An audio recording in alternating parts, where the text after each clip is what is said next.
Randy and I would like to thank you for joining us today. Poverty and homelessness is a growing problem in our society. Today you will meet Judy Jones, president of Bread of Life Mission, reaching out to help the impoverished and homeless population by bringing hope through rehabilitation. Coming up next on the Healing Today show.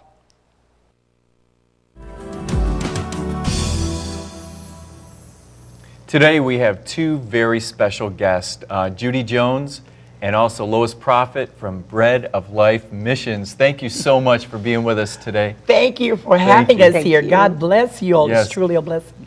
Thank you. You have such an amazing story about your life.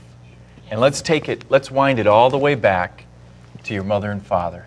Yes, thank God for such parents. Yes. Elizabeth and John Lloyd. My father was the first black man that treated the water treatment in Charlotte County. Oh, wow. And they just, it was just a miracle. It was a blessing because everyone else had to go to school to learn about it. But God had given him that talent. He treated the water department. Wow. That was a blessing. Well, anyway, they gave us a home, a 2-story home. I never knew why. So they moved the home from on the waterfront over on East Helen. Did they literally pick the home up and move it? No, they had someone to move it, a moving company. Oh, so they moved the home, literally. Yes, they moved the home over on East Helen Street. The county. The county, yes, gave my father that home for $1. Oh my gosh. Yes, and I thought it was just a gift. It was just beautiful. But I didn't know then. But I thank God because growing up in that home, it was beautiful. It was a Christian home. My mother truly was a woman of God, and so was my father. Amen. And my father worked for the city water department. He also had a part-time job because, as you can tell, we believe in eating. Yeah, come on now. Me too. Well, anyway, he worked at the grocery store called USave. So he would go there and work part-time there. And also he would wash cars, and my mom would be home doing the mom thing.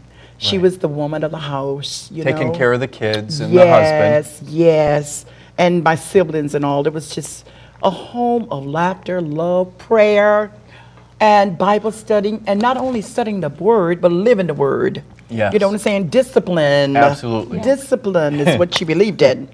Oh, I can show you some scars right now, brother. That big woman, I mean, she knew how to use a belt. And she used it on me. Thank God. Thank God she did. Stir the rod, spoil the child. Right. Oh, my goodness. I'm a witness. Praise God. But I just thank God for her because I know she did it out of love. Yes. And seeing that my mother had so much love in her heart, she just fed everybody and she was a mother for the neighborhood, really, for the whole world. Everyone came to her place. Everybody came to her because that's where the big pots were. Yes. You know, the good collard greens, cornbread. Good victuals, right? Feed ya. It was nice. It was nice. Well, anyway, I didn't understand why the people was coming so. So she said to me, Judy May, just be still and let God have his way. Pregnant women, all kind of people. But I noticed they would be coming in taxi cabs. I would see the police department outside. I said, oh my God, we going to jail? She said, no, they just bringing somebody from the jails or somebody off the street.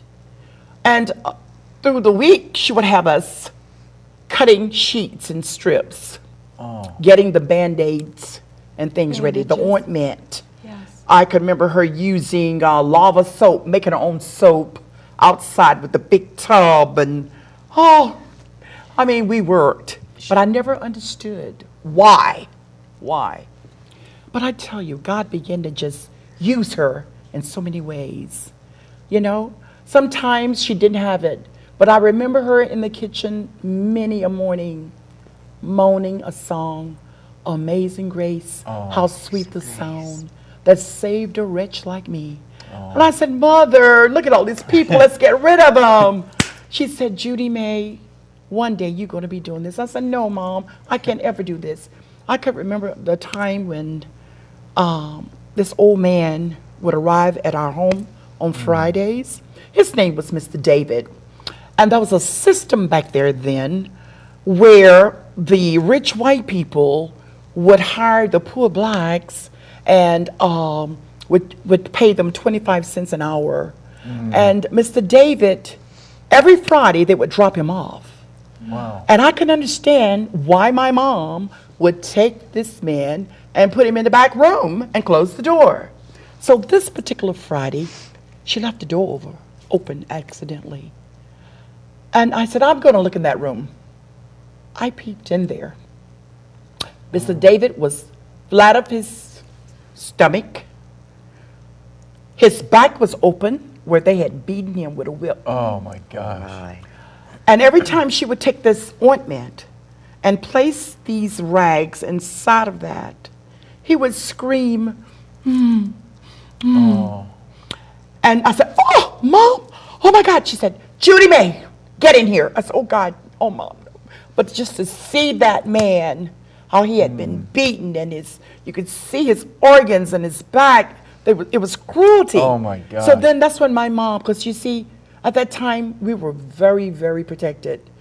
We didn't ever see that side. Yes. You see, but Right. it bothered me. There. It was It there. was there. It was there. She always kept the dark side away from us. Yet she always taught us about the dark side. Yes. Yes. But she always kept that away. But seeing that, oh my God, it took something from me. And so she explained to me, she said, you see, there's evil and there's good. Yes. She said, these people that beat this man, unmerciful like this, are evil people. Yes. Well, it was Monday morning, and those same people came back to get Mr. David. Thank God my mom was a big woman, because she said, listen, you're not going to get this man. This man is sick. You have killed him. He has not healed. And so the lady said, Ma Elizabeth, let me tell you something. You know he have to go to work. My mom said, he's not leaving this house this day. So he stayed with us for about a week. Judy, we're going to go to commercial break. We want to hear about more about Mr. David when we come back. We'll be right back.